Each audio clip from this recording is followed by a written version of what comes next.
વિદ્યાર્થી મિત્રો, good morning. ધોરણ 6 વિષય ગણિત. એની અંદર આપણે ગયા લેક્ચરની અંદર ચેપ્ટર 1 પૂરું કર્યું કે જે આપણું ચેપ્ટર હતું સંખ્યા પરિચય. સંખ્યા પરિચયની અંદર આપણે શું કર્યું તો કે જે પણ સંખ્યાઓ હતી નાના મોટી સંખ્યા એનો આપણે પરિચય મેળવ્યો કે સંખ્યા તમે નાનેથી લઈને મોટે સુધી ગયા હતા તો કે તે સંખ્યાની અંદર તમને એકમ, દશક, 100, 1000, 10,000 સુધી અત્યારે ધોરણ 1 થી 5 માં ભણ્યા ત્યાં સુધી આવતી હતી. ત્યાર પછી તમે 10,000 નો, લાખનો, 10 લાખનો, કરોડનો આ બધા વિશે તમે શું કર્યો પરિચય મેળવ્યો, એને અંકમાં અને શબ્દમાં લખતા શીખી ગયા. ત્યાર પછી હતું કે આંતરરાષ્ટ્રીય પ્રમાણની સંખ્યા લેખન પદ્ધતિ અને ભારતીય સંખ્યા લેખન પદ્ધતિ, યોગ્ય જગ્યાએ અલ્પ વિરામ મૂકી એને પણ લખતા શીખી ગયા. તો અહીંયા ત્યાર પછીનું છેલ્લે લાસ્ટમાં હતું રોમન અંક વિશે.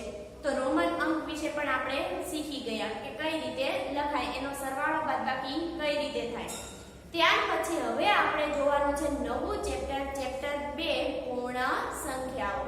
કયું ચેપ્ટર છે તો કે ચેપ્ટર 2 પૂર્ણ સંખ્યાઓ.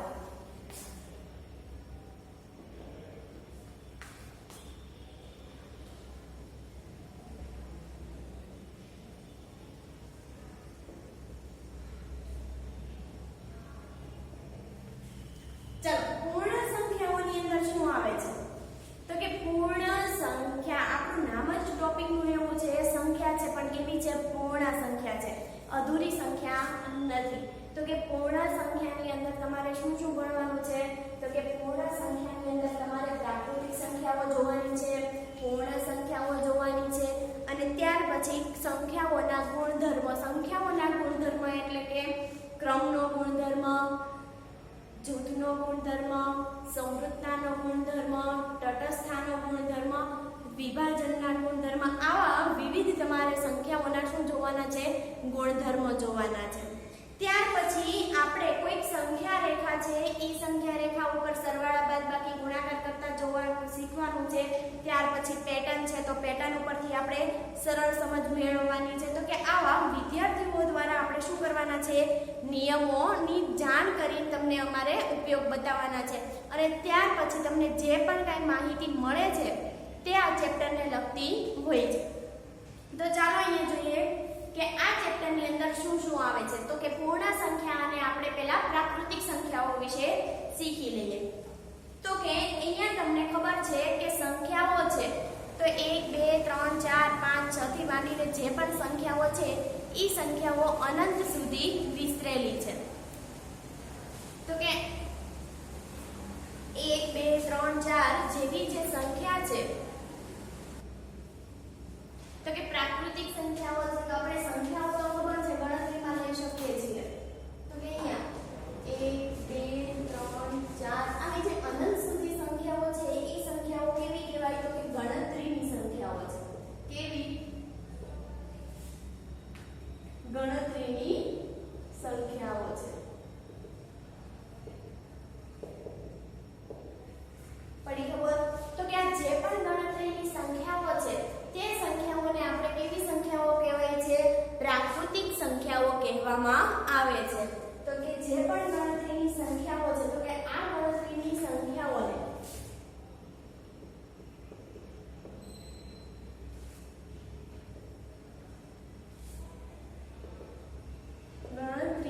સંખ્યાઓને એટલે કઈ કઈ સંખ્યાઓ તો કે 1, 2, 3, 4 આવી જે અનંત સુધીની સંખ્યાઓ આવેલી છે એ પ્રાકૃતિક સંખ્યાઓ પણ કહેવાય છે.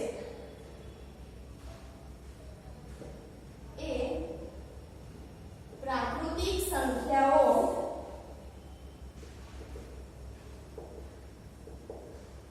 પણ કહેવાય છે.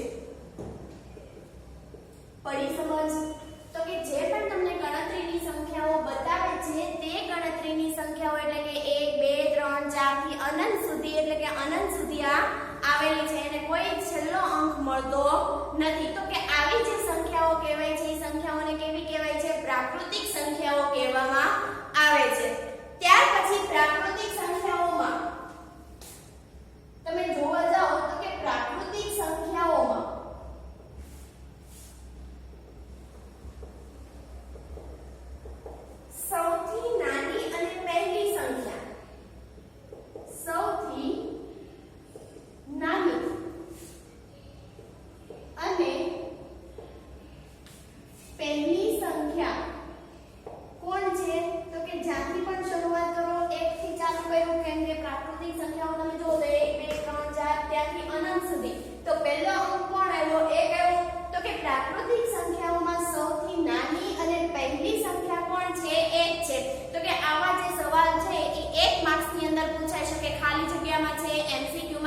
ખરા ખોટામાં છે. આવી જ રીતે તમે શું કરી શકો કે ગણતરી નાના નાના ક્વેશ્ચન છે એ તમને પૂછાય છે. તો કે પ્રાકૃતિક સંખ્યાઓમાં સૌથી નાની અને સૌથી પહેલી સંખ્યા કોણ છે? તો કે 1 છે. પડી ગઈ સમજ? તો ત્યાર પછી આપણે જોઈએ તો કે જે પ્રાકૃતિક સંખ્યાઓ છે એ અનંત છે. કેવી છે? અનંત સુધી. તો કે અહીંયા લખી શકાય કે પ્રાકૃતિક સંખ્યાઓ અસંખ્ય અનંત છે. પ્રાકૃતિક સંખ્યાઓ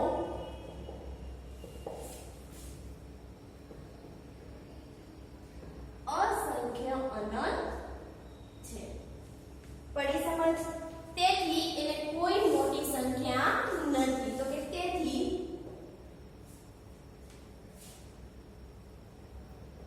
સૌથી મોટી સંખ્યા નથી. પડી ગઈ સમજ? તો કે પ્રાકૃતિક સંખ્યા સૌથી નાની અને કઈ છે? પહેલી સંખ્યા. તો કે 1 છે અને એને અનંત સુધી વિસ્તરેલી છે એટલા માટે એને કોઈ મોટી સંખ્યા નથી. ત્યાર પછી હવે આપણે જોઈએ કે પ્રાકૃતિક સંખ્યાઓના સમૂહને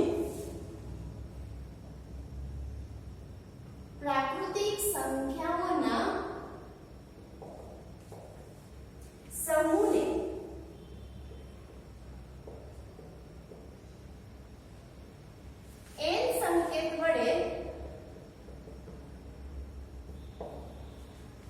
દર્શાવાય છે. ચલો કઈ રીતે દર્શાવાય છે n સંકેત વડે? તો કે તમને કૌંસના ખબર હશે. કૌંસ કેટલા પ્રકારના આવે છે તમને માહિતી એટલી બધી નહીં હોય, પણ અહીંયા હું તમને આપી દઉં છું કે આવો જે તમે કૌંસ કરો છો એને નાનો કૌંસ કહેવાય. ત્યાર પછી આવો જે ચોરસમાં કૌંસ કરો છો એને કેવો કૌંસ કહેવાય? તો કે મોટો કહેવાય. આને કેવો કૌંસ કહેવાય? તો કે નાનો કૌંસ કહેવાય. આને કહેવાય મોટો કૌંસ. ત્યાર પછી તમે આવા પ્રકારનો પણ જોયો હશે, એને કહેવાય છગડીયો. કયો કહેવાય? તો કે છગડીયો કૌંસ કહેવાય. તો કે આ જે પણ પ્રાકૃતિક સંખ્યાઓ છે એ પ્રાકૃતિક સંખ્યાઓનો સમૂહ એટલે કે તમારી જે પણ પ્રાકૃતિક સંખ્યાઓ છે તેને n સંકેત વડે દર્શાવાય છે. એટલે તમે આ રીતે લખી શકો n બરાબર છગડીયા કૌંસમાં 1 2 3 4 આવી અનંત સુધી અને છગડીયો કૌંસ પૂરો. પડી ગઈ સમજ? તો કે આવા જે પ્રાકૃતિક સંખ્યાઓના સમૂહને શેના વડે દર્શાવવામાં આવે છે? n વડે દર્શાવવામાં આવે છે. ત્યાર પછી હવે આપણે જોઈએ કે પહેલાની સંખ્યા અને પછીની સંખ્યા. નવો ટોપિક છે કે પહેલાની સંખ્યા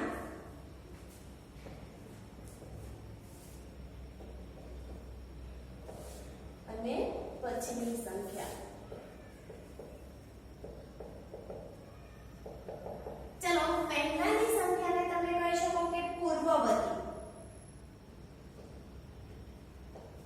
કેવી સંખ્યા એને કહી શકાય? પૂર્વ એટલે પહેલાની. પૂર્વવર્તી સંખ્યા અને પછીની સંખ્યાને તમે કહી શકો પ્રતિવર્તી સંખ્યા. પડી સમજ?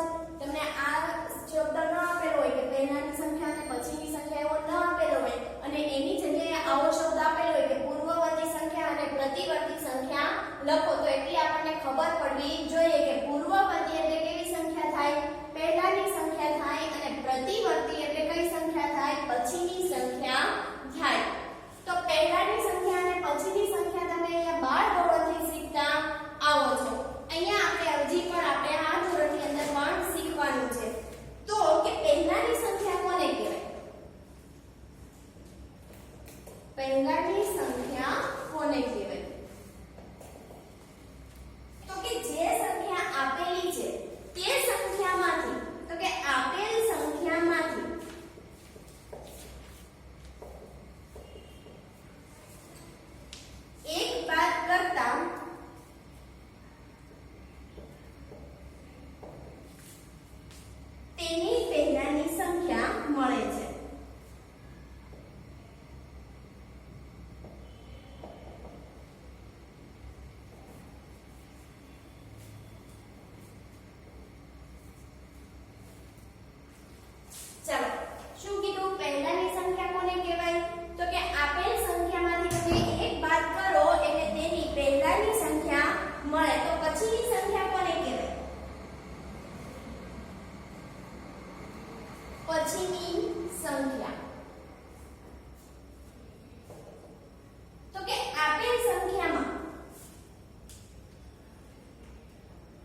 તેની પાછળની સંખ્યા મળે છે।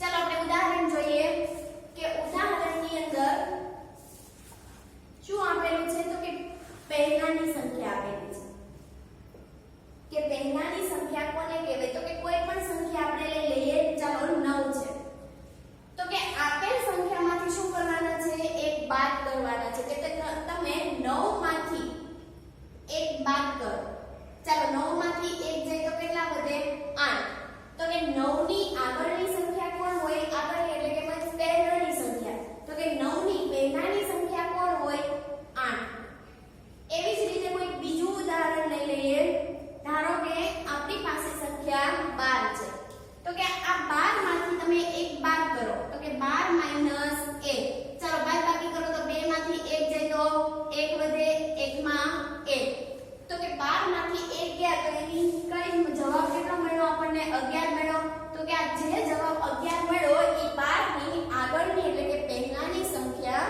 છે। તો જ્યારે પણ તમને પહેલાની સંખ્યા પૂછે કે ગમે એ સંખ્યા આપેલી હોય એની પહેલાની સંખ્યા કોણ છે તો કે જે સંખ્યા આપેલી છે એમાંથી તમારે શું કરવાનું એક બાદ કરતા તમને જે જવાબ મળે તે એની આગળની એટલે કે પહેલાની સંખ્યા મળે છે।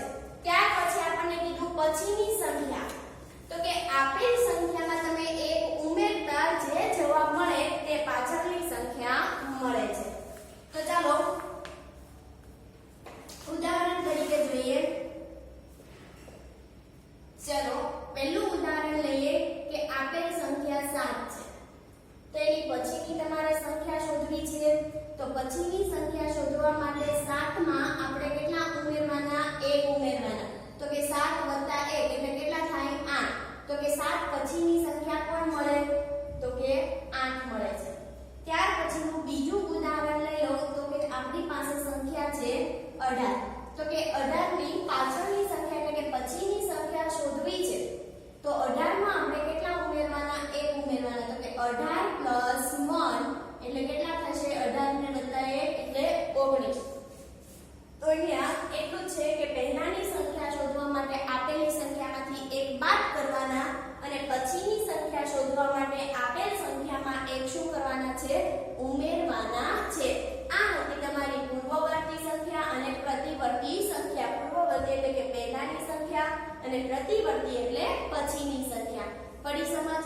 હવે ત્યાર પછી આપણે જોવાનું છે કે પૂર્ણ સંખ્યાઓ કોને કહેવાય। આ હતી આપણે પ્રાકૃતિક વિશેની માહિતી મેળવી જે પણ ઉપરની મેળવી છે ઈ પ્રાકૃતિક એટલે પ્રાકૃતિક સંખ્યાઓ એને ગણતરીની સંખ્યાઓ પણ કહેવાય છે અને આ ગણતરી સંખ્યાઓને તમે n સમૂહ વડે સમૂહ એટલે કે સંખ્યાઓનો જે સમૂહ છે એને n સંકેત વડે પણ દર્શાવી શકો છો અને આ સંખ્યાઓમાં સૌથી નાનો અને પહેલી સંખ્યા કોણ છે તો કે 1 છે। આવી સંખ્યાઓ અનંત છે એટલા માટે એનો કોઈ મોટી સંખ્યા છે નહીં। આ કઈ હતી તો કે પ્રાકૃતિક સંખ્યાઓ। હવે આપણે જોઈએ પૂર્ણ સંખ્યાઓ કે પૂર્ણ સંખ્યાઓ કોને કહેવાય।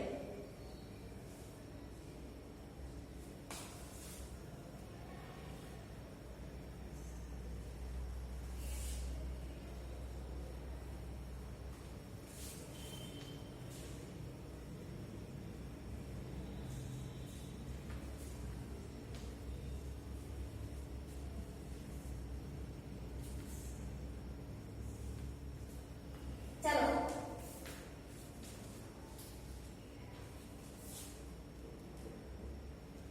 પૂર્ણ સંખ્યાઓ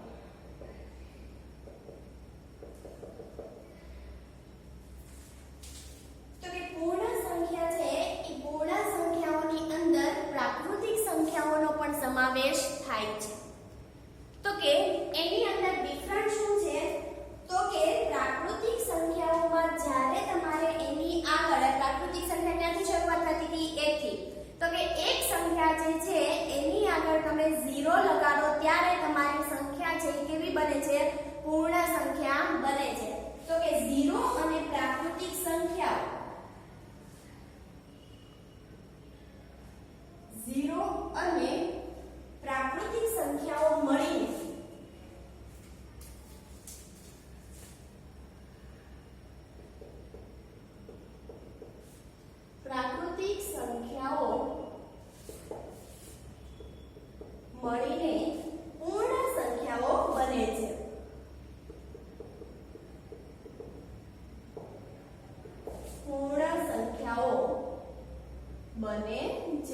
તો ચાલો પૂર્ણ સંખ્યાઓ કોને કહેવાય તો કે એટલે કે 0 1 2 3 4 આવી અનંત સુધી પૂર્ણ સંખ્યાઓ છે તો કે એ પૂર્ણ સંખ્યાઓ છે ચાલો આની અંદર પણ આપણે જોઈએ તો કે સૌથી પહેલી અને નાની પૂર્ણ સંખ્યા કોણ છે તો કે શરૂઆત ક્યાંથી થઈ 0 થી એટલા માટે સૌથી પહેલી અને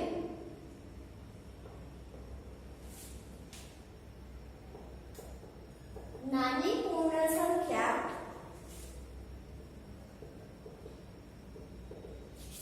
કોણ છે તો કે 0 છે 0 છે ચાલો આ પૂર્ણ સંખ્યાઓ છે તે પણ આપણને અનંત સુધી અસંખ્ય જોવા મળે છે એટલે આમાં પણ કોઈ મોટી સંખ્યા હોતી નથી તો કે પૂર્ણ સંખ્યાઓ કેવી છે અનંત છે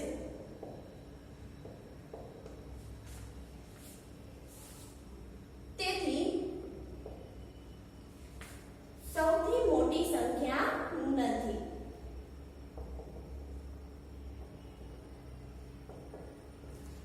પડી સમજ ત્યાર પછી પૂર્ણ સંખ્યાઓના સમૂહને કયા સંકેત વડે દર્શાવવામાં આવે છે તો કે W વડે પૂર્ણ સંખ્યાઓના સમૂહને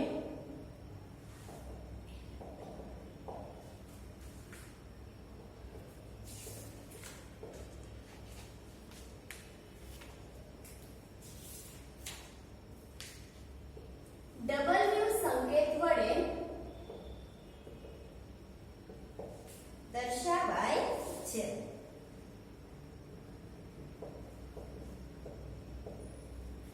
મીન્સ કે W વડે એટલે કે તમારી જે પણ સંકેતો આપેલા પૂર્ણ સંખ્યાઓ છે એને તો શેમાં લખવાનું છે છગડીયા કૌંસમાં એટલે કે 0 1 2 3 4 આવી રીતે અનંત સુધી જે આવેલી છે તે એને આ જે પણ તમે છગડીયા કૌંસની અંદર સંખ્યા લખી એને શું કહેવાય આખો એક સમૂહ કહેવાય તો આ સમૂહને તમારે શેના વડે તો કે W વડે દર્શાવવાનો છે પડી ગઈ સમજ ત્યાર પછી આપણે હવે કંઈક નવું જોઈએ કે પૂર્ણ બધી પ્રાકૃતિક સંખ્યાઓ છે એ પૂર્ણ સંખ્યાઓ પણ છે પણ એ પ્રાકૃતિક સંખ્યાઓ છે એ 1 2 3 4 થી એટલે કે 1 થી ચાલુ થાય છે અને પૂર્ણ સંખ્યા છે ક્યાંથી ચાલુ થાય છે 0 થી થાય છે એટલે પ્રાકૃતિક સંખ્યાઓનો જે આખો સમૂહ છે એ પૂર્ણ સંખ્યાની અંદર સમાવેશ થઈ જાય છે પણ પૂર્ણ સંખ્યા છે એ પ્રાકૃતિક સંખ્યાઓમાં પણ થતો નથી કેમ તો કે જે પણ પૂર્ણ સંખ્યાઓ છે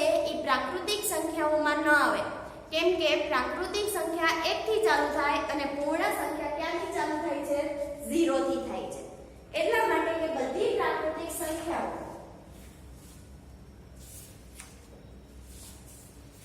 બધી પ્રાકૃતિક સંખ્યા ઓ એ પૂર્ણ સંખ્યા છે પણ બધી પૂર્ણ સંખ્યા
શરૂઆત થાય અનંત સુધી.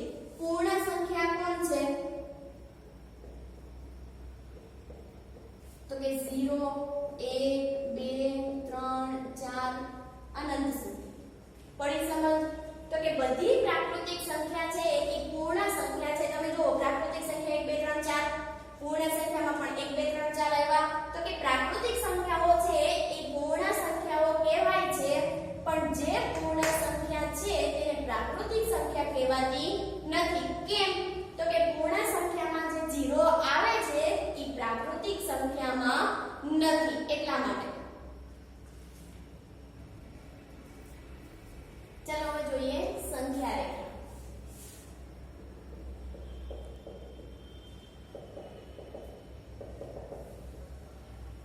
ચલો સંખ્યા રેખા કોને કહેવાય? તો કે સંખ્યા રેખા તમે નામ ઉપરથી જુઓ તો કે સંખ્યા અને રેખા, તો કે રેખા ઉપર આપણે શું બતાવવાની છે? સંખ્યા બતાવવાની છે. તો અહીંયા સંખ્યા રેખા ઉપર તમારે પૂર્ણ સંખ્યાઓ બતાવવાની રહેશે, પ્રાકૃતિક સંખ્યા નહીં. કેવી સંખ્યા? પૂર્ણ સંખ્યા. તો કે જે પણ સંખ્યા રેખા હું અહીંયા દોરું છું,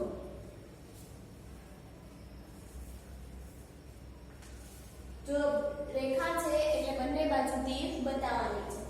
શરૂઆત ક્યાંથી થાય? તો કે પૂર્ણ સંખ્યા એટલે કે 0 1 2 3 4 5 6 7 8 આવા અનંત સુધી સંખ્યા રેખા પણ વિસ્તરેલી છે. તો કે અહીંયા સંખ્યા રેખાની અંદર તમે જોવો તો તમે સ્કેલ માપ જોયેલી જ છે. આ સ્કેલ માપની અંદર તમને ખબર છે કે 0 અને 1 વચ્ચે 1 સેન્ટીમીટર નું અંતર હોય છે. 1 અને 2 વચ્ચે 1 સેન્ટીમીટર નું, 2 અને 3 વચ્ચે પણ 1 સેન્ટીમીટર નું. તો આમ લાઈન 0 થી 3 સુધી કેટલા સેન્ટીમીટર થયા? 3 સેન્ટીમીટર થયા. તમે ડ્રોઈંગ ની અંદર પણ તમને એમ કહે કે 10 બાય 10 નો ચોરસ દોરો, 8 બાય 9 નો ચોરસ દોરો. તો આવું જે તમને દોરવાનું કે છે તમે માપ માપો છો, તો કે એનો મતલબ એવો કે 0 થી 1 વચ્ચે જે માપ છે એ 1 સેન્ટીમીટર નો છે. તો અહીંયા પણ તમે સંખ્યા રેખા ઉપર માપ બતાવો છો ત્યારે પણ તમારે જે પણ તમે અંક સંખ્યા લખો છો 0 થી 1 1 થી 2 2 થી 3, તો એની વચ્ચે જે અંતર છે એ કેવું હોવું જોઈએ? સમાન અંતર હોવું જોઈએ. સમાન એટલે કે સરખું. તો અહીંયા તમે જે પણ 0 થી 1 એકમ લખો, અહીંયા 0 થી 1 વચ્ચે જે પણ જગ્યા છે એને શું કહેવાય? એકમ કહેવાય. 1 એકમ, 2 એકમ, 3 એકમ, 4 એકમ, 5 એકમ. પડી સમજ? તો કે આ જે પણ સંખ્યા લખી છે એ સંખ્યા વચ્ચેનું માપ પણ સરખું હોવું જોઈએ.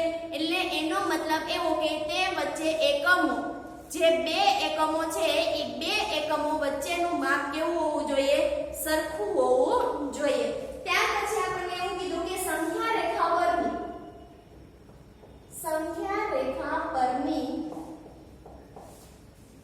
કોઈ પણ બે પૂર્ણ સંખ્યાઓ પૈકી જે પૂર્ણ સંખ્યા ડાબી બાજુએ આવેલી હોય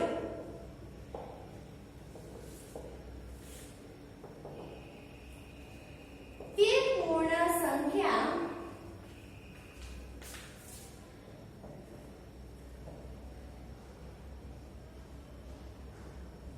તે બે સંખ્યાઓમાં નાની. ત્યાર પછી એવું કીધું કે સંખ્યા રેખા પરની કોઈ પણ બે પૂર્ણ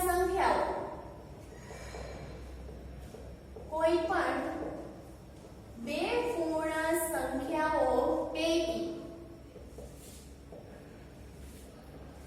જે પૂર્ણ સંખ્યા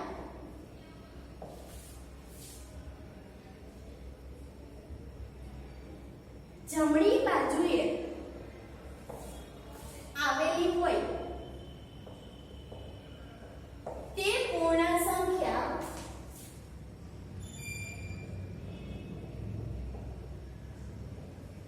તે બે સંખ્યાઓમાં મોટી હોય. તે બે સંખ્યાઓમાં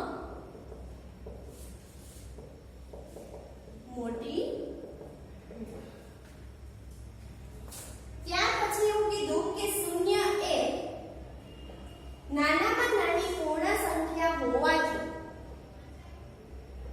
નાનામાં નાની પૂર્ણ સંખ્યા હોવાથી સંખ્યા રેખા ઉપર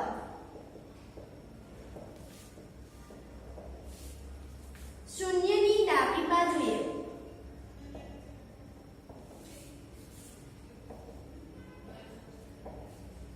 કોઈ પણ પૂર્ણ સંખ્યા નથી.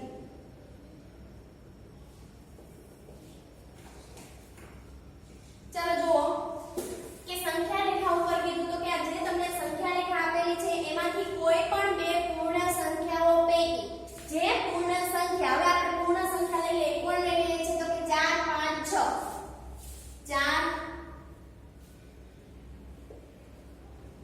5 અને આ 6 ત્રણ પૂર્ણ સંખ્યા લીધી તો કે આ પૂર્ણ સંખ્યા ડાબી બાજુએ આવેલી હોય તે પૂર્ણ સંખ્યા કેવી હોય તે જે બે સંખ્યા છે એમાંથી નાની હોય. હવે તમને કહી દઉં કે ડાબી બાજુ કઈ તો કે 0 છે. ઈ 0 થી તમારો જમણો હાથ જે હું આ રીતે ફરેલી છું તો અહીંયા 0 છે, મારો જમણો હાથ આ બાજુ જાય તો 0 થી જમણા હાથ બાજુ જે પણ સંખ્યા જાય એને કઈ સંખ્યા કહેવાય? જમણી સંખ્યા કહેવાય, જમણી બાજુ. ત્યાર પછી ડાબી બાજુ તો કે મારો ડાબો હાથ આ બાજુ જાય તો એના પછીની જે સંખ્યા આવે એને કેવી કહેવાય? ડાબી બાજુએ આવેલી સંખ્યા. ધારો કે હું 5 લઈ લઉં, 5 પછીની મારી જે પણ જમણો હાથ ગયો તો જમણા હાથ પછી એટલે કે જમણી બાજુ 6 7 8 9 એવી સંખ્યા આવી તો કે આ 6 7 8 ની સંખ્યાઓ કેવી કહેવાય?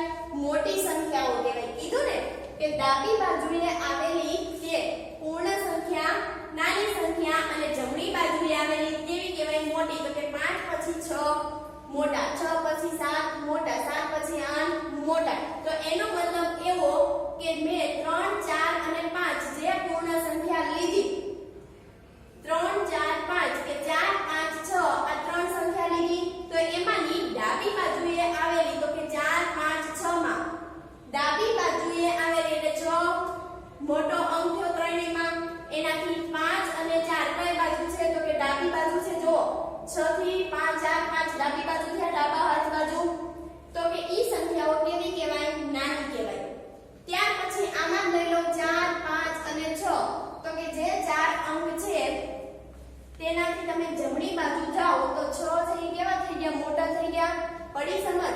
તો કે જમણી બાજુ જતા જાવ તેમ તમારી સંખ્યા મોટી થતી જાય અને ડાબી બાજુ આવતા જાવ તો સંખ્યા નાની. એનો મતલબ એવો કે 0 થી તમે જમણી બાજુ જાઓ તો એક મોટો, 1 કરતા 2 મોટા, 2 કરતા 3 મોટા, 3 કરતા 4 મોટા તમે જમણી બાજુ જતા જાવ.